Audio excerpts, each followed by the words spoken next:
যেদিন থেকে এক আল্লাহর গোলামি আমাদের পছন্দ হয়নি, ছেড়ে দিয়েছি, ওই দিন থেকে গোটা দুনিয়ার আল্লাহ আমাদের গোলাম বানিয়ে দিয়েছে। ছিলে মাথার তাজ হয়ে এখন পায়ের জুতোর কাছে চলে আসো, তাই হয়ে গেছে। নয় তো, কসম দিয়ে বলছি, নয় তো গোটা দুনিয়ার এমন কোন তাকত ছিল না মুসলমানকে লাল চোখ দেখায়। কসম দিয়ে বলছি, হিম্মত ছিল না কারো। ও লাল করবার আগে আল্লাহ তার চোখ ফুড়ে দিত, হাত বাড়াবার আগে আল্লাহ তার হাতকে আল্লাহ পাক দেখিয়ে দিত, পা চালাবার আগে পাকে আল্লাহ অচল করে দিয়ে দেখিয়েছিল। এই ছিল আমাদের এই জীবনের ব্যবস্থার অবস্থা। আর সেখান থেকে লক্ষ কোটি মাইল দূরে। মাননেওয়ালা একটু চেষ্টা করে বলো, তারপরে কি প্রয়োজন আমাকে বলো, বলো আমাকে কি চাইছো। আবু হুরায়রা রাদিয়াল্লাহু তাআলা আনহু, আল্লাহ রাসূল আমাকে তো দিনের কাজ করতে হবে, শুধু একটু দোয়া করে দেবেন। অভাবের কারণে যেন দিনের মেহনত বন্ধ না থাকে, অভাবের কারণে যেন দিনের তাগাজা, ওই ব্যাপারে কোনো রকম কোনো গরিমসি আমি যেন না করি, খালি একটু দোয়া করবেন। হুজুর বার কয়েক লক্ষ্য করেছে, আবু হুরায়রা মসজিদে আসতে তোমার একটু দেরি হলো কেন? আল্লাহ রাসূল আজান শোনার সঙ্গে সঙ্গে ঘর থেকে বেরিয়েছি, কেন বাড়িতে তো পুরুষ মানুষের নামাজের জায়গা নয়, পুরুষ মানুষের নামাজের জায়গা হচ্ছে মসজিদ। আর আমাদের ঘরের মা বোন বিবি বেটি যারা আছে তাদের জন্য ঘর মেয়ে পুরুষদের নামাজের জায়গা নয়। আল্লাহ রাসূল যখনই মসজিদে নববীতে আজান শুনি সঙ্গে সঙ্গে ঘর থেকে বেরিয়ে আসি। মসজিদে আপনার পিছনে নামাজ পড়তে হবে, এই 10, 20, 30 হাত যেতে না যেতে মাথার চক্কর দিয়ে পড়ে যেতাম। কেন কেন কেন? হুজুর বলতে দেরি করে আসো কেন? তো বলে মাথার চক্কর পড়ে। কেন ভাবে চক্কর দিতে? আল্লাহ রাসূল 3 দিন 4 দিন 5 দিন ধরে পেটে কিচ্ছু পড়তো না। 3 দিন ধরে ভুখা, 4 দিন থেকে ভুখা, 5 দিন থেকে ভুখা, মানে ভুখের কারণে মাথার চক্কর দিয়ে আমি পড়ে যেতাম। লোক মনে করতো মির্গি রুগী, জুতো সমেত আমার এই গর্ধানে পা দিয়ে একটা করে ডলা দিয়ে চলে যেত। ওই জামানায় নাকি ওইভাবে মির্গি রুগীর চিকিৎসা হতো। লোক মনে করতো আমি বোধহয় মির্গি রুগী হয়ে রাস্তায় পড়ে গেছি, আমার ঘাড়ের উপরে পা দিয়ে জুতো সমেত পা দিয়ে ডগড়িয়ে চলে যেত। আল্লাহ রাসূল খোদার কসম আমি মির্গি রুগী ছিলাম না, ভুখার কারণে বেহুশ হয়ে পড়ে যেতাম। এভাবে বহুবার, 1 দিন নয়। হুজুরকে অবস্থা দেখে ওই যে বলতো, হুজুর দোয়া করবেন। আল্লাহ রাসূল শুধু আপনি যেন দোয়া করেন, বাস, আমি আর কিচ্ছু চাই না। আল্লাহ নবী সাল্লাল্লাহু আলাইহি ওয়াসাল্লাম একটা ছোট্ট থলেতে 10, 12, 13টা 10, 12 বড় 13টা খেজুর একটা থলেতে দিয়ে বললো, আবু হুরায়রা এটা রাখিও, এটা রাখো। ভাই আসলে ভাই, আবু হুরায়রা এটা কাছে রাখো, যখনই প্রয়োজন তোমার পড়বে খাবে, আর যদি কেউ তোমার কাছে আসে মিলতে তো তাদেরকেও খাওয়াবে। শুধু 2টো কাজ করবে না, খুলে দেখি খেজুরগুলো কেমন, খুলে ভালো করে দেখি, একটু গুনি কতটা খেজুর, খবরদার না খুলে দেখতে যেও আর না গুনতে যেও। খাও খাওয়াও, খাও খাওয়াও, খাও খাওয়াও, খাবে খাওয়াবে, খাবে খাওয়াবে। খেজুর কটা খেজুর? 10, 12, 13, আচ্ছা আরো বেশি বলি তো 14টা। এই ছিল নিট সংখ্যা। 27 বছর ধরে ওই থলে থেকে খেজুর খাওয়া হয়েছে। 27 বছর। আল্লাহ আমাদের ওলামা হজরতদের উমরে হায়াতে জিন্দেগিতে আল্লাহ বরকত দিক আমাদের ওলামায়ে কেরামদের। ওনারা হিসাব করে শুনিয়েছেন ওই থলে থেকে 42,000 কেজি খেজুর খাওয়া হয়েছে। ভাবতে পারবো? We can imagine it present in this situation. এই বর্তমানে এই জামানায় আমাদের কতটা দিল দেমাগে ঢুকবে কি? 12-13টা খেজুর 27 বছর ধরে হিসাব করে পাওয়া গেছে 42,000 কেজি খেজুর ওই থলে থেকে খাওয়া হয়েছে। ও চৌধুরী সাদির কুচবিহার জেলার পাটসারা হালকার আমার পেয়ারে নবীর উম্মত, ওই আবু হুরায়রার হাতের বরকত নেবে? আমাকে একটু আল্লাহ বলে চিনে আমার ইবাদতটা করবে? আমি আল্লাহ রিটায়ারও করিনি, আর আমার খাজানার খেজুর খতমও হয়নি। আমি রিটায়ারও করিনি, আর আমার খাজানার স্টকও শেষ হয়নি। আমি ও আল্লাহ যা আবু হুরায়রাকে দিয়েছি, কিয়ামত পর্যন্ত ওই আমল যদি তোমরা করে দেখাও, আমি আল্লাহ প্রত্যেককে ওইভাবে দেব। আমার খাজানা আল্লাহ মেহদুদওয়ালা।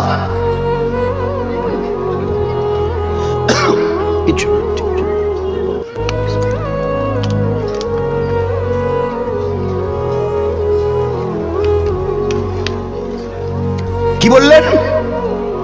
আমার ইজ্জতের কসম দিয়ে বলছি, ও আবু হুরায়রার আমাল ওই তো নামাজ, রোজা, তাসবিহ, তেলাওয়াত, ভালো আখলাক, ভালো মিষ্টি মধুর ব্যবহার, কারো উপরে হিংসা, গীবত, শিকায়েত, বহতান, চগল, এসবের মধ্যে যেও না, নাফরমানিতে যেও না।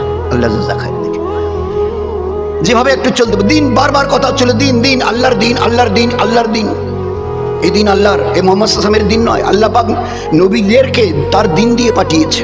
নবীরা বলতো আল্লাহ পাক আমাদেরকে তার দিন, তার পেয়ারা দিন দিয়ে পাঠিয়েছে। দাল ইয়ে নো দিন। দিন কি বলে? দিন হচ্ছে একটা কমপ্লিট পিসফুল লাইফ। দিন is nothing but a code of a complete peaceful life where there is peace, progress, success and development in an every step of our life in this world and the life of the hereafter. দুনিয়ার প্রত্যেকটা পদক্ষেপে আল্লাহ আমাদের জীবনকে ধন্য করে দেখিয়ে দেবে। খোদার কসম, যদি আমাদের কাছে আল্লাহর এই পেয়ারা দিন থাকে। দিন হচ্ছে মানবার নাম। কি মানবো বলে? এত হাতের ফর দিয়ে একটা লিস্ট দিই, এরকম 1 হাতের 18 ইঞ্চি হাতের একটা লিস্ট দিই, দিন কার নাম বলে? না না না, এতটুকু একটা কাগজ দেবেন, এইটুকু আমার দিকে দেখেন, এইটুকু একটু কাগজ দেবেন। দিন কাকে বলে লিখে দিই। বলে দিন দুটো জিনিসের নাম, ছোট্ট দিন, দুটো জিনিসের নাম দিন। আচ্ছা, ছোট্ট দুটো জিনিসের নাম দিন। বলুন বলুন, তাড়াতাড়ি বলে দিন। বলে আল্লাহ যা করতে বলেছে করো, আল্লাহ যা ছাড়তে বলেছে ছাড়ো, বাস হয়ে গেল। আল্লাহ বলেছে নামাজটাকে পড়িও, ধরিও, রাখিও, জুলুম ছাড়িও। রোজাটা রাখিও, গিবতটা ছাড়িও। ইনসাফটা রাখিও, ধোকা দেওয়াটা ছাড়িও।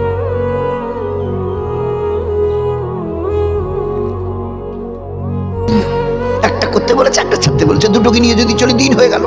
আল্লাহ খুশ হবে, নবী খুশ হবে, দুনিয়াতে ইজ্জত পাবো, মরণের পরে হাসতে হাসতে খোদার কসম জান্নাতে চলে যাবো। সির্ফ দুটো জিনিস। There is nothing but a 2 articles, একটা মানা একটা ছাড়া, একটা মানা একটা ছাড়া। পুরো কোরআনে কারিমে আমি আল্লাহ পাক ওইটাকে বোঝাবার জন্য কিছু ঘটনা তুলেছি। হোয়াট ইজ কোরআন? কোরআন শরীফটা কি বলে? মুসলমানের আমালের বই, গাইডলাইন। মুসলমানের জীবন নখ থেকে পায়ের চুল পর্যন্ত, জন্ম থেকে মৃত্যু পর্যন্ত কিভাবে চলবে, এর এই জন্যই কোরআন নাজিল করেছে। মুসলমানের জীবনের আমালের বই। কি পুরুষ, কি মেয়ে ছেলে, কি যুবক, কি যুবতী, কি বাচ্চা আর কি বাচ্চি, মুসলমানের জীবন কেমন হবে বলে কোরআন শরীফ দেখে নিন। মা আয়েশাকে জিজ্ঞাসা করা হয়েছিল নবীজির একটু জীবনের কিছু ঘটনা একটু শোনান। বলে তোমরা কোরআন শরীফ পড়েছো? তো বলে হ্যাঁ হ্যাঁ পড়েছি। তো বলে কোরআন শরীফে যা আছে নবীর জীবনে তাই আছে, আর নবীর জীবনে যা দেখছো তাই কোরআন শরীফে আছে। তো আমাদের নবী হচ্ছেন কোরআনে করিমের মডেল, নমুনা। আল্লাহ বলেছে লাকাদ কানা লাকুম ফি রাসূলিল্লাহি উসওয়াতুন হাসানা, বেহতরিন নমুনা। আর তারপরে এবারে আল্লাহ কি বললেন? ও আমার পেয়ারা নবী, উম্মতকে বলে দিও কুল ইন কুনতুম তুহিব্বুনাল্লাহ ফাত্তাবিউনি, কুল ইন কুনতুম তুহিব্বুনাল্লাহ ফাত্তাবিউনি। এই দুনিয়ায় ইনসান উম্মত এরা যদি আমার সঙ্গে সম্পর্ক ঠিক করতে চায়, আমার পেয়ারা হতে চায়, মেহবুব হতে চায়, মেহবুবা বান্দি হতে চায়, ফাত্তাবিউনি, আপনার জন্য ইত্তেবা করে। আপনার জীবন কোরআনের মডেল, আর আপনার যদি ইত্তেবা করে ওরাও হবে কোরআনের মডেল। তো কোরআন হচ্ছে মুসলমানের জীবনের গাইডলাইন, প্রসপেক্টাস। মুসলমানের জীবনের গাইডলাইন হচ্ছে কোরআন, কোরআনে কারীম প্রসপেক্টাস। আজ ওই কোরআনের জীবন ব্যবস্থা যা করতে বলেছে করি, আর যা ছাড়তে বলেছে ছাড়ি। এটা বোধ হয় গতকালকে ব্লকে আলোচনা হচ্ছিল যে এই যে মিছিলে দিনাটায় শুক্রবারের দিন জুমার পরে হয়েছে, ওরা শোনাচ্ছে বোধ হয় 20,000-এর উপরে জমায়েত ছিল। মাথা ভাঙায়ও জুমার পরে হয়েছে, বলছে 10,000-এর উপরে ছিল। তো এই 10,000-এর উপরে আর 20,000-এর উপরে যারা ছিলাম, যতজন ছিলাম, বয়স্ক, কম বয়স্ক, ভরা যৌবনে টকবক করছে জওয়ান। আচ্ছা, মিছিলটা দেখে কি মনে হয়েছে? এর মধ্যে যারা আছে আজকের এইভাবে কষ্ট করে দুপুরবেলা রোদের তাপ মাথায় নিয়ে এইভাবে হাঁটছে, 10% আছে নামাজি? বলেন না। 15% শতকরা 15 জন আছে মাননেওয়ালা? খুব ভালো করে চিন্তা করে যেন উত্তর দিই। শতকরা 10।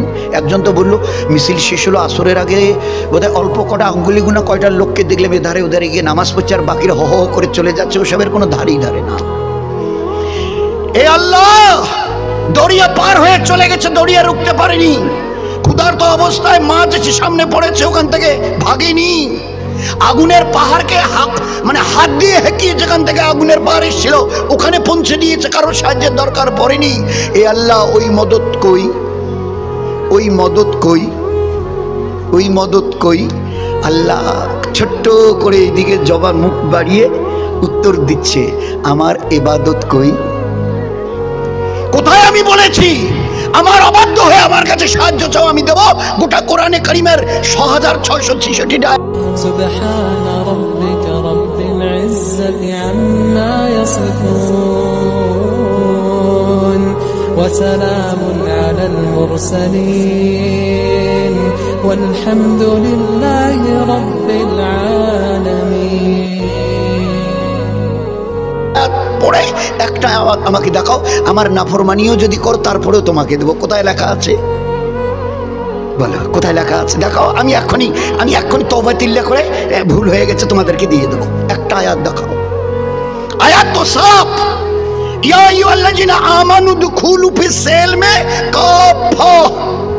ও ঈমানওয়ালা ওয়ালি, আমার প্যারে নবীর উম্মত পুরুষ আর উম্মতিয়া মা বোন, দাখিল হও, ইয়াদখুলু ইয়া দাখুলু ফি ইসলামে কাফা, পরিপূর্ণ রূপে। তোমাদের জীবন ব্যবস্থাকে পায়ের নখ যদি বড় হয় কি করে কাটবে, মাথার চুল যদি কম বেশি হয় কি করে ছাঁটবে, গোটা শরীরটাকে আমার হুকুম দিয়ে জড়িয়ে দিয়েছি। গোটা 3.5 হাতের শরীরটাকে আমার প্যারা নবীর প্যারি সুন্নত দিয়ে ঢেকে দিয়েছি। এর বাইরে তোমাদের ভাববার আর কিচ্ছুর দরকার নেই। একটা জীবন দেখাবে আছে ইবাদত। নখটা যখন বড় হয় কবে কাটতে হবে আর কোন নখটা আগে কাটতে হবে জানো? জানো? তোমাদের জীবনে এমন একটা কাজ দেখাও, এইটাকে আমি ইবাদত করি নেই, মুখের এই ছাপ, এটা ইবাদত। যদি নবীর সুন্নাত তরিকায় এই ছাপ ফেলা শিখতে, প্রত্যেকবারের ছাপ ফেলার বিনিময়ে নামাজ পড়ার মতো, কোরআন পড়ার মতো, রোজা রাখার মতো আমি আল্লাহ ইবাদতের সওয়াব দিতাম। আচ্ছা, ওই জীবন তোমাদের কাছে? কি করে তোমরা এই কথা বলো, আল্লাহ তোমার ওই মদত কই? গরিব সাহাবা দিনের মেহনত করে নবীকে কারগুজারি শুনিয়ে বাড়ি যাচ্ছে। আমি ওর বাড়ির হাড়ির খবর রাখি। আমি ওর বাড়ির এ গরিব সাহাবা আমার দিনের জন্য সফর করে মদিনার মসজিদে এসে আমার নবীকে কারগুজারি শুনিয়ে আল্লাহ রাসূল ঘরে যাই। হ্যাঁ যাও। তো ঘরে তো যাচ্ছে, কিন্তু ওর ঘরের হাড়ির খবর চাই দুনিয়ার কেউ জানুক আর না জানুক, আমি আল্লাহ জানি। আমি আল্লাহ জানি। ওয়াহুসিলা মাফিস সুদূর, আমি তোমাদের প্রত্যেকের অন্তরের খবর জানি। হাড়িটা তো বড় জিনিস, অন্তর ভিতরে থাকে, তার খবর রাখি। এই বাচ্চারা যাচ্ছে তার বাড়ির বিবি বাচ্চা বাচ্চি, এদের হাল। আর ওই অবস্থায় ভুকা ফাঁকায় কোরবানি দিয়ে সফর করে ফিরে এসে কারগুজারি দিয়ে চলে যাচ্ছে। সাথ দেখো তো, হ্যাঁ হ্যাঁ, চলতে চলতে আসমান থেকে একটা হাওয়া এলো, বুঝতে পারলো ইস্তেঞ্জা বোধহয় লেগেছে। মনে হয় ইস্তেঞ্জা লেগেছে, পেশাব না, পেশাবটা করেই যাই। মসজিদ আর বাড়ি বেশি দূর নয়, 1-1.5-3 কিলোমিটার নয়, কাছাকাছি। খালি বেরিয়ে কয়েক হাত গেছে, মনে হচ্ছে পেশাব পেয়েছে, পেশাবটা করেই যাই। এইবারে পেশাব করতে বসে লম্বা কেচ্ছা, খালি সবাই জানেন আমি খালি দোহরাচ্ছি। এই জন্যে আল্লাহ যেন ওই বুঝটা আমাকেও দেয়, দোয়া করবেন। বলাটা বড় কথা নয়, শোনাটা বড় কথা নয়, জীবনটাকে ওই আমালের ইবাদতের ডাইস যেটাকে বলে, ওই যেমন ইট ভাটার ইট তৈরি হয় একটা কাঠের বাক্স, তো ইবাদতের যে ডাইসটা, ওতে আমরা নিজেদেরকে কতটা ফেলে দিয়েছি একবার নিজেকে জিজ্ঞাসা করি। তোমার ইমান, ইবাদত, আখলাকের খবর একটা বড় মুফতি সাহেব, মুফতি আজম, মুফতি সাহেব আমার একটু হাত ধরে নাড়িটা ধরে দেখেন তো আমার ইমানের ডিগ্রি কেমন, আমালের ইবাদতের পাওয়ার কেমন, আখলাক নবী ইমামুল আম্বিয়ার মতো কতটা, একটু হাত ধরে। তো দুনিয়াতে এরকম মুফতি জন্মাই নেই। বলছে তুমি জানতে চাও, তোমার দিলকে জিজ্ঞাসা করো, দিলকে। দিল মুফতি, সবচেয়ে বড় মুফতি দিল। আমার ইমানের খবর, ইবাদতের খবর, ভালো মন্দ আমালের খবর দুনিয়ার কোনো মুফতি বলতে পারবে না, তোমার দিলকে জিজ্ঞাসা করো। চোখ বন্ধ করে এক্ষুনি জিজ্ঞাসা করো, যদি করি না এই দিল উত্তর দিত। আমার যে জীবন ব্যবস্থা, যেভাবে আমি লাইভ লিড করছি, জীবন ব্যবস্থা চলছি, এই অবস্থায় যদি মৌতের ডাক আসে তো আমি জান্নাত যাবো না জাহান্নাম যাবো? তো দিল, কবি বলে আচ্ছা ঠিক আছে, একটু আমাকে 2 মিনিট চিন্তা করার একটু সময় দেন। রন উত্তর দাম, 2 মিনিট আমাকে একটু সময়। ও 2 মিনিট নয়, 2 সেকেন্ড নয়, ও সেকেন্ডে উত্তর দেবে তুমি জান্নাতি না জাহান্নামী। তোমার জীবনের প্রত্যেকটা আমলের, দিনের রাতের সকাল সন্ধ্যার খবর তোমার দিল জানে। দিল, দুনিয়ার কোনো মুক্তি নয়। তো আজ আমরা চিন্তা করি, যে ডাস তৈরি করে আল্লাহ পাক ইমামুল আম্বিয়াকে ইঞ্জিনিয়ার বানিয়ে আল কোরআনকে আমাদের ক্যাটালগার মানে ওই বই পাঠি করে দিয়ে জীবনের ব্যবস্থা, জীবন ব্যবস্থাকে প্রসপেক্টাস বানিয়ে আল্লাহ আমাদের হাতে তুলে দিয়েছে, ওর সঙ্গে আমাদের জীবনের আজ কতটা মিল। আল্লাহওয়ালারা বলেন, যেখানে কোরআনে কারীমের জীবন আছে সেখানে মুসলমান নেই, যেখানে মুসলমান আছে সেখানে কোরআনে কারীমের কোনো আমাল নেই। কোরআন আলাদা, মুসলমানের জীবন আলাদা। কথা ছিল কোরআনকে সামনে রাখো, জীবনটাকে নিয়ে চলো। কোথাও ইনশাআল্লাহ তোমার গাড়ি কোথাও রুকবে না। এখান থেকে সিধা চলতে চলতে ইজ্জতের রাস্তা ধরে জান্নাতুল ফিরদৌস পর্যন্ত আল্লাহ তোমাকে পৌঁছে দেবে। এই ওয়াদা আল্লাহর। ফাদখুলি ফি ইবাদি, ফাদখুলি ফি ইবাদি ওয়াদখুলি জান্নাতি। দুনিয়ারে কটা দিন আমার ইবাদত করো মন প্রাণ দিয়ে, আমার কাছে তো আসতেই হবে। ওয়াদখুলি জান্নাতি, আমি 8টা জান্নাতের দরজা তোমার জন্য খুলে রাখবো। আমাদের কাছে আছে, আছে নবীর জীবনের সঙ্গে মিল, কোরআনে কারীমের জীবনের সঙ্গে মিল। বলুন, যদি না মিলে তো তার পরিণতি খালি একটা উদাহরণ দেই। উদাহরণ দিলে ওখড়াবাড়ির ব্লকটা কম বেশি সবাই দেখেছেন। এই মজমার যা বোঝা যাচ্ছে কম বেশি ওখড়াবাড়ির ব্লক মসজিদটা, ভাই ওখড়াবাড়ি থেকে কয় মাইল দূরে, যেন কয় কিলোমিটার দূরে ওখড়াবাড়ির এই ব্লক মসজিদটা? আর ভাই যারা দেখেছেন বলেন না তাড়াতাড়ি। একরাবাড়ির বাজারের মাঝখানে উপরে একটা হাই রোডের উপরে একটা লাগা। তো ওই ব্লক মসজিদ আর পাকা রাস্তার ওপারে একটা ডিসপেন্সারি, আনারুল ওর নাম। মাস্টার হকবার ভাইয়ের বোন শাহিদা ওর কাছে পড়েছে। তো সেই দিক থেকে আমারও একটু ভাইরা হয়। আনারুল, শাহিদা ওর বিবি আমার সম্পর্কে শালি, ওই হকবার ভাইয়ের ওই দিক থেকে হকবার ভাইয়ের বোন।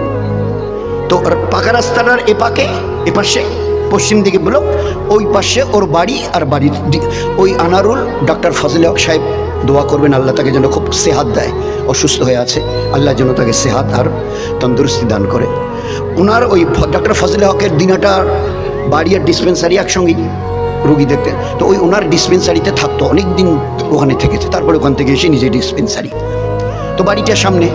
তো আমি একটু সকালবেলা গেছি, ব্লকে একটা মাসওয়ারা ছিল, গেছিলাম। তা সকালবেলা ছাড়বি না, গেলাম। ওর মেয়েটা ক্লাস 2 কি 3-তে পড়ে তখন, ইউকেজিতে, একটা নার্সারি স্কুলে। তো তাড়াতাড়ি করে সাজিয়ে গুজিয়ে দিল, গাড়ি চাইলো, চলে গেল, পাঠিয়ে দিল। আমি বড়ি আসি, নাস্তা হলো, আনারুল সে কথাবার্তা হচ্ছে। এই আধা ঘন্টা যেতে মেয়েটা স্কুল থেকে ফিরে এলো।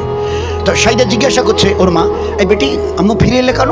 বলে তুমি আমাকে ঠিকমতো সাজিয়ে দাও নাই কেন? কারণ কি হয়েছে? বলে ম্যাডাম আমাকে দেখে বলছে তোর জুতোর কালার ঠিক আছে, মোজার কালার ঠিক আছে, তোর প্যান্টের কালার ঠিক আছে, তোর শার্টের কালার ঠিক আছে, টাইটা, এই যে গলায় বাঁধা টাইটা ঠিক আছে, ব্যাগটা যে রঙের সব ঠিক আছে, পানির বোতল যেখানে রাখার সব ঠিক আছে। তা এত কিছু, তোমার চুল বাঁধাবার স্টাইল ঠিক আছে। তা তোমার মা তোমাকে এখানে যে ব্রোঞ্জটা লাগিয়ে দেয়, ব্যাসটা যেটাকে বলি, আসলে ওটা ব্রোঞ্জ বলা হয়।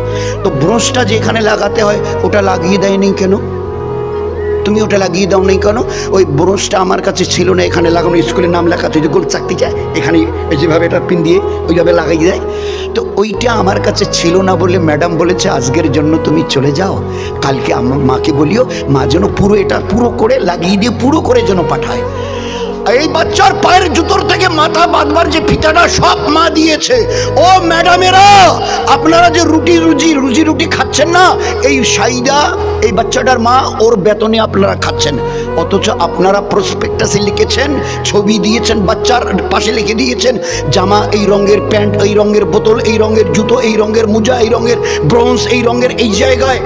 তো পুরোটাই মিলে আছে। একটা শুধু ব্যাস আজকের ভুলে একটু লাগাইনি বলে স্কুল থেকে ফেরত দিলেন। বলে এটা যে আমাদের স্কুলের যেটা নিয়ম, ডিসিপ্লিন।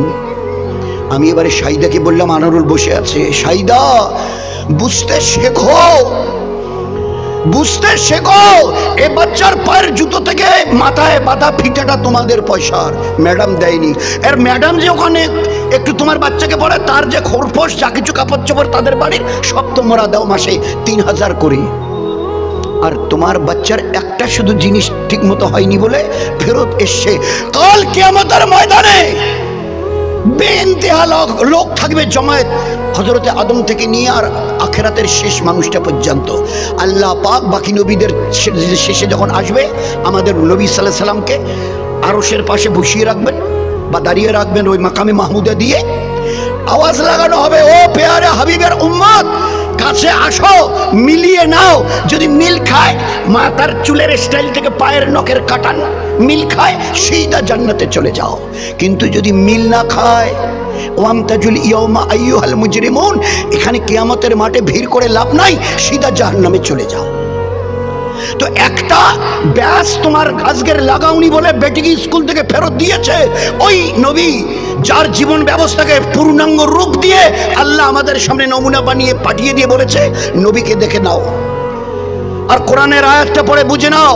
আমার প্যারে নবী কুল বলে দেন तमाम উম্মতকে ওই দিন থেকে কিয়ামত পর্যন্ত যত উম্মত আসবে, আমাকে পেতে চাও, আমি আল্লাহ, আমাকে পেতে চাও, কুনতুম তুহিব্বুন আল্লাহ, আমার সঙ্গে সম্পর্ক, আমার সঙ্গে সখ্য পাতাতে চাও, আমার মেহবুবার পেয়ারা পেয়ারি হতে চাও, ফাত্তাবিউনি, নবীর ইত্তেবা, পায়ের নখ থেকে চুল পর্যন্ত তাকে অনুসরণ করো, তাকে দেখে চলো। যদি দেখে চলতে পারো, মিল খায়, ইউহিব কুমুল্লাহ, আমি আল্লাহ তোমাকে আমার মেহবুবার পেয়ারা পেয়ারি বানিয়ে নেবো, কথা দিচ্ছি। ইউহিব কুমুল্লাহ, আমি আল্লাহ আমার মেহবুব বানিয়ে নেবো, মেহবুবা বানিয়ে নেবো। ওয়াগফির লাকুম জুনুবাকুম, আগে পিছের সমস্ত গুনাহকে মাফ করে দেবো। জান্নাতে যাবার জন্য কোনো ফেরেশতা যেন সামনে গিয়ে না দাঁড়ায়। একটু দাঁড়ান তো, তো তোমাদের গুনাহই নাই, তো তোমরা ওখানে কি বলবে? ফেরেশতা কি কিসের হিসাব দেবে? এক কথায় উত্তর দেবে, আমাদের কোনো গুনাহ নেই, তোমরা কিসের জন্য দাঁড়াতে বলছো? তো ফেরেশতা ইয়াদ করিয়ে দেবে। কেন আজকের যে ওই যে সূরা ফাতিহায় প্রতিদিনই পড়তে, আর কতবার প্রত্যেক রাকাতে মালিক ইয়াউমিদ্দিন, date of judgment, date of resurrection, একটা শেষ দিন আসবে যেদিন হিসাব নিকাশ হবে। তা একটু দাঁড়াও, হিসাব নিকাশ। আল্লাহ আল্লাহ আড়াল থেকে আওয়াজ দেবে, এই ফেরেশতা ওদের রুখিও না, ওরা যেভাবে লাইভ লিড করে জীবন চালিয়ে এসছে না, ওদের কাছ থেকে হিসাব চাইতে আমার লজ্জা করছে। খালি যদি বলে আল্লাহ আমাদের পায়ের নখ থেকে মাথার চুল পর্যন্ত দেখে নিন, আর আমাদের নবী ইমামুল আম্বিয়া তাজদারে মদিনা জনাবে রাসূলুল্লাহর সঙ্গে মিল খাইয়ে দেন। আর যদি মিল না খায় তো যেখানে পাঠাবেন যেতে রাজি আছে। আর যদি মিল খায় তো কিসের হিসাব চাইছে ফেরেশতা? কিসের হিসাব চাইছে? কিসের হিসাব দেব? তো আল্লাহ দেখিয়ে দিয়েছে একটা সুমধুর জীবন ব্যবস্থা। দিন ওর নাম নয়, ইবাদত ওর নাম নয়। শীতের দিনে জামাটা খুলে ওই যে নদীটা, বাড়ির পাশের পুকুরটা কচুরিপানা দিয়ে ভরা, 1 ঘন্টা এই পর্যন্ত গলা পর্যন্ত নেমে দেখাতে পারবে, আমি নেকি দেবো। দিন ইবাদত ওর নাম নয়। এভারেস্ট পাহাড়ের উপরে উঠে আমাকে হাত তুলে দেখাও, আল্লাহ কত নিচে জমি, আমি এভারেস্টের উপরে, আমাকে নেকি দাও, এর নাম ইবাদত নয়। লা ইউকাল্লিফুল্লাহু নাফসান ইল্লা উসআহা। তোমাদের সাধ্যের বাইরে আমি কোনো জিনিসের তোমাদের হুকুম করিনি করবার জন্য। আমি কোনো গরিব লোককে বলেছি ইসলামের 5টা পিলার, কলেমা, নামাজ, রোজা, হজ, জাকাত। কলেমা, নামাজ, রোজা, হজ, জাকাত, 5 pillars is there in our ইসলাম। আমি কোনো এই 5টা ইসলামের বড় বুনিয়াদ প্রত্যেকটা মুসলমানের, পুরুষ আর মেয়েদের জন্য। আমি কোনো গরিব সাদাসিধা মুসলমানকে বলছি এই 5টা পিলারের 2টা হজ, তোমাকেও তো হজ করতে হবে। ওকে বলেছি, ওকে এক কথায় বলে দেওয়া হয়েছে হজের চিন্তা তোমার জন্য নেই। হ্যাঁ, তোমাদের গ্রামের, তোমাদের এলাকার ও চাকরিজীবীওয়ালা ধনী মানুষ, পয়সা করি বেশি যাদের আছে, বাড়ি থেকে মক্কা যাওয়া রাস্তার খরচ, আর মক্কা থেকে বাড়ি আসা পর্যন্ত রাস্তার খরচটুকু, যাওয়ার আসা। আর ওই হজে গেলে 40-42 দিন সময় লাগে। ওই কটা দিন যদি বাড়ির খাবার, বিবি বাচ্চা যাদেরকে ছেড়ে যাবে, ওই 40-42 দিন যদি 42টা দিন এদের বাড়ির এই কয়েকটা দিনের খাবারের ব্যবস্থা যদি তার থাকে, আর বাড়ি থেকে মক্কা, আর মক্কা থেকে বাড়ি আইসার যদি খরচ তাদের থাকে, তাদের জন্য হজ ফরজ। তুমি তো গরিব মানুষ, তোমার জন্য হজের কোনো চিন্তা নেই। তোমার জন্য, তুমি তো গরিব মানুষ, তুমি বরং হজ যদি জাকাত কেউ দেয় তুমি নিতে পারো, তুমি তো গরিব, তোমাকে জাকাত দেওয়ার জন্য কোনো দায়িত্ব আমি রাখিনি। তো আমি ওই আল্লাহ যার যতটুকু, যে 20 কেজি বইতে চায় আমি তাকে 21 কেজি নিতে বলিনি। যার যতটুকু ক্যাপাসিটি বইতে পারে আমি সেইভাবে তাকে হুকুম দিয়েছি। তো যে আল্লাহ দিনকে এত আসান করে দিয়েছে, উসরি ইউসরান, দিন এত সহজ যে 1 লোটা পানি ভরে যদি একটু কাত করে ধরেন তা নল দিয়ে ছটছট করে পড়ে। বলছে একটা লোটা বদনা পানি ভরে যদি গেলে একটু আঙুলটা একটু লাগিয়ে দেন, একটা বাচ্চা দিয়ে এইভাবে একটু তুলে ধরে তো নলটা দিয়ে, বলছে আমার এই দিন তার চাইতে বড় সহজ যদি কেউ চলতে চায়, যদি কেউ এই দিনের উপরে চলতে চায় তার জন্য এত সহজ। আর যে চলতে চাইবে না, মসজিদের দেয়াল আর বাড়ির দেয়াল ওই 1 ফুট না 1.5 ফুট ফাঁক রাখতে হয়। এই জানলা খুললে মসজিদের দেয়ালে লাগে, মসজিদের দেয়াল খুললে ওনার ঘরের জানলায় লাগে। ইমাম সাহেব যখন আল্লাহু আকবার বলে সূরা কেরাত শুরু করে, তো ওনার বিছানায় শুয়ে উনি সূরা কেরাত সব শোনেন। কিন্তু দিল যদি না চায় তো ওই দরজা দিয়ে বেরিয়ে এই দরজা দিয়ে ঢোকা তার জন্য পাহাড়। আর যদি পড়তে চায় তো 2 ফারলং দূরে তার বাড়ি, 3 ফারলং দূরে তার বাড়ি, শীত কনকনে ঠান্ডা, চাদর একটা সোয়েটার গায়ে দিয়ে কাঁপতে কাঁপতে হু হু হু হু করে আসছে। কেন? ও এ নিয়ত করে নিয়েছে আমাকে পড়তে হবে। তো আমি আল্লাহ শীতের দিনে কাঁপতে কাঁপতে আমার বান্দাকে মসজিদে হাজির করিয়েছি। যে রোজা রাখতে চাইবে তো গরিব পর্যন্ত রোজা রেখেছে, আর যে রোজা রাখতে পারবে না, ঘরে অডেলো খাবার, কোনো কিছুর অভাব পর্যন্ত নেই, আর সেও পর্যন্ত দুপুরবেলা খানা খেয়ে ঢেকুর তুলছে। ওর এরাদাই নেই তো আমি ওকে দিয়ে কেন করাবো? লা লা ইকরাহা ফিদ্দিন, নো কম্পালশন ইন রিলিজিয়ন। আমার এই দিনের ব্যাপারে আমি কাউকে জবরদস্তি করি না। এ আমার পেয়ারে রাসূল, আমার কথাগুলো ভালো করে তোতা পাখির মতো বুঝিয়ে দিন। ফাইন্নামা আলাইকাল বালাগ, ফাইন্নামা আলাইকাল বালাগ, আমার পুরো কথা সুন্দরভাবে বুঝিয়ে দিন। ও আলাইনাল হিসাব, আপনি হিসাব নিতে যাবেন না, কেন পড়লেন, কেন পড়লেন না, কেন রাখলেন, কেন রোজা ছাড়লেন। আপনি হিসাব নেবার জন্য দারোগা নন, আপনি পুচপাচ করবেন না, খালি বুঝিয়ে দেওয়ার ব্যাপারে মিষ্টি মধুর ভাবে বুঝিয়ে দেন। ও আলাইনাল হিসাব, আমি কিয়ামতের ময়দানে তাদেরকে ডেকে বোঝাপড়া করব, কি অসুবিধা ছিল মানবার, আজকের জবাব দাও। ফাইন্নামা আলাইকাল বালাগ ওয়া আলাইনাল হিসাব, আপনি শুধু কথাগুলোকে ভালো করে বুঝিয়ে দিন, হিসাব নেবার জিম্মেদারি আমার, আমি বোঝাপড়া করব। এই জন্য দোস্ত, একটা সহজ সরল জীবন ব্যবস্থা আল্লাহ দিয়েছিল, যে কেউ মানতে চাইলে, ওই যে আবু হুরায়রার মতো গরিব বেচারা যখন মানতে চেয়েছে, আল্লাহ তার হাতে বরকত দিয়ে দেখিয়ে দিয়েছে। বেলাল রাদিয়াল্লাহু তাআলা কয়েকবার বাজারে জানোয়ারের মতো বেচাকেনা হয়েছে, আল্লাহ তাকে দিয়েও দিন করিয়ে দেখিয়ে দিয়েছে। ইজ্জত কত বড় আল্লাহ তাও দেখিয়ে দিয়েছে। ইজ্জত দেখে নাও, এ হাবশার গোলাম একবার যদি চেহারা দেখো তো দ্বিতীয়বার তাকাবে না। এত কালো কুচকুচে, ঠোঁট মোটা, মাথার চুল কুচকানো, কিন্তু আমার সঙ্গে সম্পর্ক করবার জন্য ইবাদত কখনো ছাড়িনি। মদিনায় ছিল তো মসজিদের নববীর মুয়াজ্জিন কে? আল্লাহর দিকে বোলানেওয়ালা বলে বেলাল। যেদিন আল্লাহ পাক আমি হুজুর আকরাম সাল্লাল্লাহু আলাইহি ওয়াসাল্লাম আমার পেয়ারা নবীকে মক্কায় এনে মক্কার কাবার চাবি যখন তার হাতে তুলে দিলাম, আজ থেকে তোমাদের হাতে মক্কা রইল, বিজয়, মক্কা বিজয়, আর কোনোদিন পরাজয় হবে না। তোমাদের তো বের করে, তোমাকেও তো বের করে দিয়েছিল, আর কেউ বের করাতে পারবে না কিয়ামত পর্যন্ত। তো আজকের এই মক্কা হারামাইন শরীফাইন, হ্যাঁ মদিনায় নয়, ওখানে বেলাল ছিল মুয়াজ্জিন। আজকের এখানে কে হবে? নামাজের সময় কাছে এলো, হুজুর আকরাম সাল্লাল্লাহু আলাইহি ওয়াসাল্লাম তাকাচ্ছে, কাকে ডাকে দেখি, নামাজের জন্য আজান দিতে হবে কাবা শরীফ সামনে, কাকে ডাকে দেখি, কাকে ডাকে, সবাই ইন্তজার করছে। আল্লাহর নবী সাল্লাল্লাহু আলাইহি ওয়াসাল্লাম একটু চুপ করে থেকে বলছেন, বেলাল কই? এ আমার হাবশার বেলাল, কালো গোলাম বেলাল, তুমি কই? লাব্বাইক ইয়া রাসূলুল্লাহ, আমি হাজির আছি, আপনার পাশে আছি। এই বেলাল, নামাজের ওয়াক্ত করিব হয়ে এসছে, তুমি আজকের আজান দাও। বেলাল রাদিয়াল্লাহু তাআলা তরবার করে ওই কাবা শরীফ, যেটা কালো ক্যালেন্ডারে দেখেছে, আর বাকি তো অনেক সাথী হজমরা করে এসছে, তো কাবা শরীফের কিনারে গিয়ে প্রায় দাঁড়াতে যাচ্ছিল। বেলাল, না না না না বেলাল, জমিনে দাঁড়িয়ে নয়, কাবা শরীফের উপরে উঠো। এই একটা দিনই উপরে তোলা হয়েছে বেলাল রাদিয়াল্লাহু তাআলা নূর মতো ওই হাবশার গোলামকে। মদিনায় ছিল তো মুয়াজ্জিন, মক্কায় এসেছে তো মুয়াজ্জিন। জান্নাতে আমি ঢুকবো, নবীজি বলছেন আমার উটের লাগাম বেলালের হাতে থাকবে, জান্নাতে ঢোকার পরে বলবো আজান হবে, আজান দাও। কে দেবে? বেলাল। কই আমার বেলাল? এ বেলাল, জান্নাতে তুমি আজান দাও। যে আমি জান্নাতে ঢুকবার পরে বেলালকে বলবো, বেলাল জান্নাতে আজান দাও। ইজ্জত দোস্ত, আজ সব কিছু পেয়ে আমরা আজকের কাঙাল হয়ে গেছি। ছিলাম সবার মাথার তাজ হয়ে, আজ ফুটপাতের ভিখিরি হয়ে আমাদের চিৎকার করতে হচ্ছে। মানতে হবে, এই জীবন আমাদের ছিল না কখনো। কতদিন, যতদিন এক আল্লাহর গোলামি আমরা মাথা পেতে নিয়েছিলাম, গোটা দুনিয়াকে আমাদের গোলাম বানিয়ে রেখে দেখিয়ে দিয়েছে। এই জন্যে সবাই নিয়ত করি, কোন দিন কার ডাক আসবে জানি। তোমরা দেখো না খবর, তোমাদের গ্রামের একটাও খবর শোনোনি?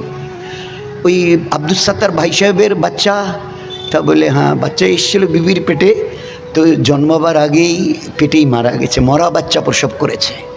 তো আমি মরা বাচ্চা প্রসব করে দেখিয়ে দিয়েছি, একে এক ঝলক দুনিয়া এনে একবার চোখ খুলে দুনিয়াটা দেখতে দেইনি। আর তোমাকে 20, 30, 40 বছরের এই জওয়ানি, এই হায়াত দিলাম, বুক ভরা আশা ছিল তোমার এই ইজ্জতের মাথাটা আমার কাছে নোয়াবে। আর যতই ইজ্জতের মাথাটা এই জওয়ানিতে আমার কাছে নোয়াবে, আমি তত বেশি দুনিয়াতে তোমাকে ইজ্জতওয়ালা করে দেব, দামি করে দেব। এই জন্যে আমি আল্লাহ তোমাকে দুনিয়া এনে জওয়ানি দিয়ে ভরমার করে দিলাম। আর শেষ পর্যন্ত যখন ডাগা শাহী আলা সালা তুমি হনহন করে চলে যাও, আচ্ছা তোমার এই জওয়ানিকে ধরে রাখতে পারবে তো? আমি ছোট্ট করে তোমার আল্লাহ জানতে চাইছি, এই জওয়ানিকে তুমি চিরকাল ধরে রাখতে পারবে তো? এই কালো কুচকুচে চুল তোমাকে, তোমার ইজাজত না নিয়ে সাদা হবে না তো? লোহার মতো এই মজবুত দাঁতগুলো একটা একটা করে সরিয়ে দিয়ে কেউ খোকলা করে দেবে না তো? লাল চোখের চাহনি এ ঝাপসা হবে না তো? কানের ওই শ্রবণ শক্তি, একটা পিন পড়লে কান শোনে, তোমার কাছে মাইক লেগলে আওয়াজ দিয়ে দেওয়ার পরে বলবে কানে শুনি না।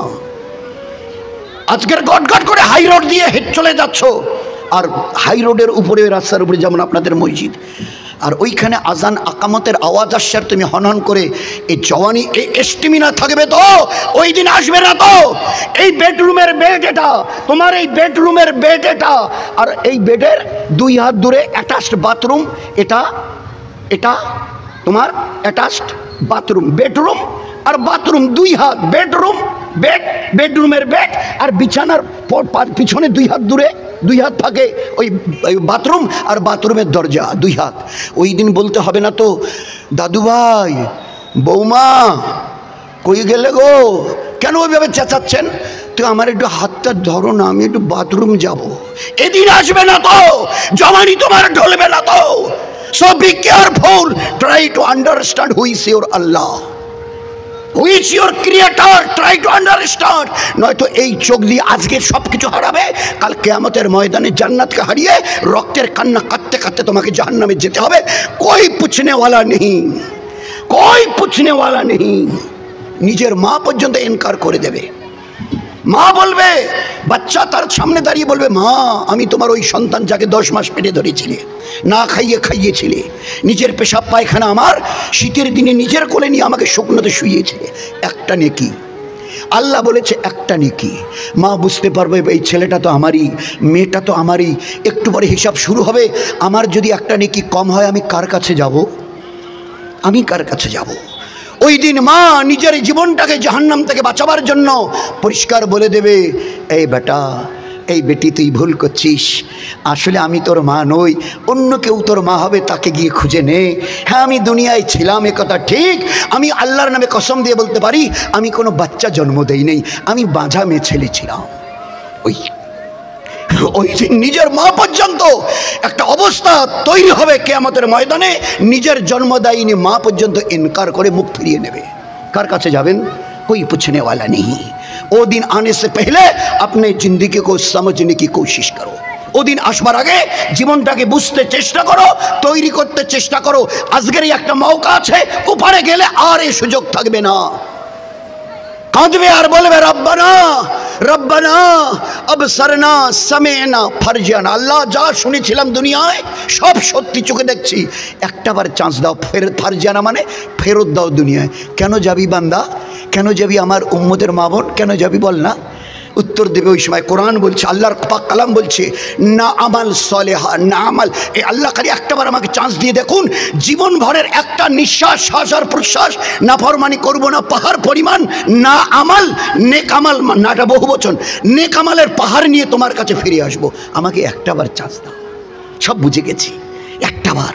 সব শোনার পরে কিছুটা চুপ করে থেকে আল্লাহ উত্তর দেবে, কাল্লা কাল্লা কাল্লা, আর হবে না।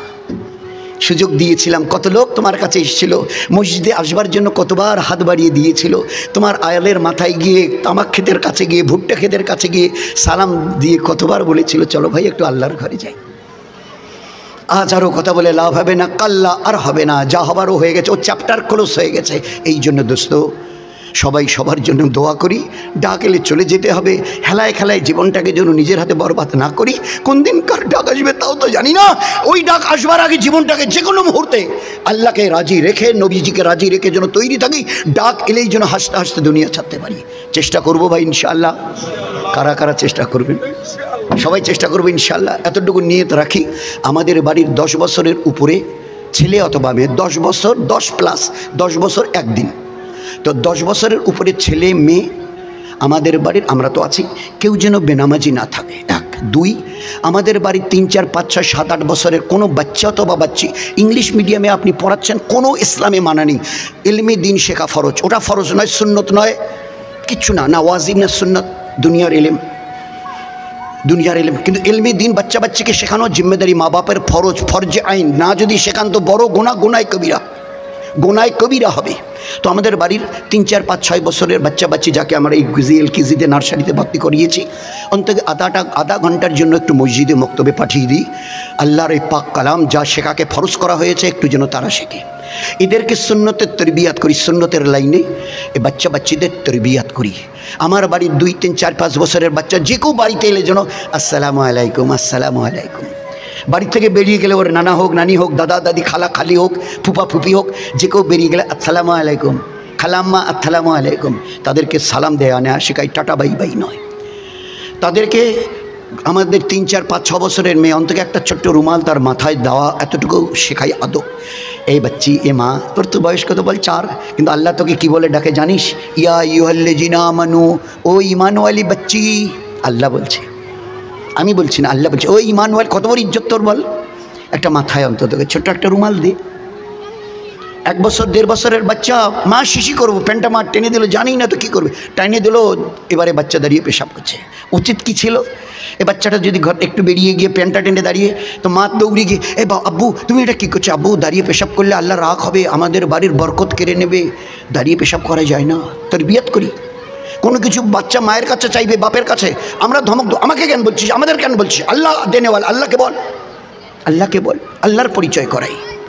তো এইভাবে আমরা আমাদের সংসার জীবনের প্রত্যেকে আমরা যাতে দিনের উপরে চলতে পারি, এর জন্য তো 7 থেকে 10 3টা বছর নামাজের জন্য ছেলেদেরকে আমার পাশে, মেয়ে হয়তো তার মায়ের পাশে দাঁড়াক। 10 বছর যখনই পার হলো, আল্লাহ রসুল বলছে বাস এদেরকে এবারে নিজেদেরকে বলেন তারা নামাজের জন্য তৈরি হোক। এই বেটা মসজিদে আজান হয়ে গেছে, উজু আছে? বলে না। বলে উজু করে মসজিদে চলে আমি গেলাম। মা বলবে বেটি আজান হয়ে গেছে, তোর উজু আছে? বলে না। বলে উজু, তোর জায়নামাজ কোথায় রেখেছি? বলে আল্লাহ আছে। বলে জায়নামাজ বিছিয়ে নামাজে দাঁড়া। আল্লাহ রসুল 10 বছরের ওপারে চলে গেলে নামাজের কথা আমরা মা বাপ বলবো, যদি না মানে জিজ্ঞাসা করেছেন সাহাবারা, যদি না মানে এক কথা উত্তর দিয়েছে, ওদেরকে প্রহার করো, ওদেরকে প্রহার করো। যদি এমনি বাচ্চা বাচ্চি অল্প বয়সী আর কি আর করবে, আদর করে যদি ছেড়ে দাও, এরা নাফরমানি করবে, তাদের নাফরমানির কারণে তোমাদের 2 জন মা বাপকে এদের সঙ্গে জাহান্নামে যেতে হবে। আল্লাহ রসুল পরিষ্কার তার পাক জবানে বলেছেন। এই জন্য বাচ্চা বাচ্চাদের ইলমি দিন শেখানো, বাড়িতে নামাজ, কোরআনে পাকের রোজ তেলাওয়াত, এ তো নূর দিয়ে ভরা, হেদায়েত দিয়ে ভরা। আজর সব একটা আলিফ অক্ষর, এ হেদায়েত নূর বেশুমার নেকি দিয়ে ভরা। দুনিয়ার কোনো ইলমের কিতাবের মধ্যে এ নেকি নেই। এই জন্য আস্তে আস্তে সবাই সবার দিকে লক্ষ্য রাখি, পেয়ার মহব্বতের সঙ্গে ইজাজ একরাম সম্মানকে ইজ্জতকে বাকি রেখে আর একটা মহল তৈরি করি, দিনী মহল। একটু যদি চেষ্টা করে কিছুটা করে আল্লাহকে দেখাতে পারি না, তো খোদার কসমকে বলছি, এই উম্মতের হাত উঠাবার আগে আল্লাহ তা আসমানে করে আল্লাহ দেখিয়ে দেবেন। আমাদের হাত উঠানোর আগে আল্লাহ করিয়ে দেখিয়ে দেবেন। দিল সে মাंगने का नाम दुआ है, सिर्फ हाथ उठाकर बोलना ये दुआ नहीं, दिल से मांगने का नाम ए अल्लाह, এইটা একটু দেনা মনে মনে। তো শেষ করার আগে আল্লাহ পাক দেওয়া শুরু করে দিয়েছে। বান্দার সঙ্গে আল্লাহর, আর আল্লাহর সঙ্গে এই হচ্ছে বান্দার সম্পর্ক। আমরা সবাই চেষ্টা করবো ভাই ইনশাআল্লাহ। এর জন্য বাড়িতে 5 আমালের তালিম, আল্লাহর রাস্তায় একটু করে বের হওয়া। ফের জীবনটাকে বলেন তো, প্রথম জামাত লন্ডনে যাচ্ছে, আমিরকে প্রথম যে ফার্স্ট যে জামাতটা হিন্দুস্তান থেকে লন্ডনে গিয়েছিল, ওই জামাতের আমির সাহেব বলেন কে? অনেকের জানা আছে, বলেন না কি ভাই? ডক্টর জাকির হোসেন সাহেব, যিনি একসময় ভারতবর্ষের রাষ্ট্রপতি ছিলেন, যিনি নিজের হাতে দিল্লি শহরের মাঝখানে জামিয়া মিলিয়া ইউনিভার্সিটি নিজের মেহনতে তৈরি করেছিলেন। ওই ইউনিভার্সিটির উনি চ্যান্সেলর ছিলেন। ওই ইউনিভার্সিটির ক্যাম্পাসে এখন তার কবর। তিনি ছিলেন ওই জামাতের আমির। 3টা দেশ থেকে ডক্টরেট করেছে, জার্মান, বার্লিন, সোভিয়েত রাশিয়া। এত বড় দেশের রাষ্ট্রপতি, আর তিনি ওই জামাতের জিম্মেদার হয়ে জামাত নিয়ে লন্ডনে যাচ্ছেন। আমাদের বুঝে আসছে না এগুলা কাছে কেউ যায়? প্রফেসর নাদির খান সাহেব, আমাদের প্রায় আলিগড় ইউনিভার্সিটির প্রফেসর নাদির খান সাহেব প্রায় আমাদের বলতেন, আমি ডক্টর জাকির হোসেন সাহেবকে অত বড় র্যাঙ্ক, ভারত এত বড় দেশের রাষ্ট্রপতি, যে আমরা যতদিন তাকে কাছে থেকে দেখেছি, যদি বলেন তো কসম দিয়ে বললে ভুল হবে না, আমরা জীবনে ওনার কোনোদিন তাহাজ্জুদ কাজা হতে দেখিনি, তাহাজ্জুদ কাজা হতে দেখি নাই। জীবন যে গড়তে চাইবে অত বড় র্যাঙ্কে, এইদিকে চ্যান্সেলর, এইদিকে ভারতের রাষ্ট্রপতি, বলছে যে তার জীবনের তাহাজ্জুদ কোনো দিন আমরা কাজা হতে দেখি নাই। যে করতে চায় তার জন্য রাস্তা সহজ, যে করতে চাইবে না তার জন্যে বাহানা সহজ, বাহানাবাজি। কেমন করে করি এটা এটা এটা ওটা এটা ওটা। এই জন্য ভাই সবারই পাক্কা নিয়ে দিন ইনশাআল্লাহ। আল্লাহর হুকুম, নবীর ফরমান বরবাদের উপরে চলবো। আল্লাহ দুনিয়াতে ইজ্জতের দরজা খুলবে। যেদিন দুনিয়া থেকে চলে যাব, আল্লাহর নবীর ওয়াদা 8টা জান্নাতের দরজা আমাদের জন্য খুলে দেবে। সবাই সবার জন্য দোয়া করি, আল্লাহ জন্য ওইভাবে জীবনটাকে তৈরি করে আল্লাহর কাছে ফিরে যাবার তৌফিক দেয়। চেষ্টা করবো ইনশাআল্লাহ। আসসালামু আলাইকুম ওয়া রাহমাতুল্লাহি ওয়া বারাকাতুহু।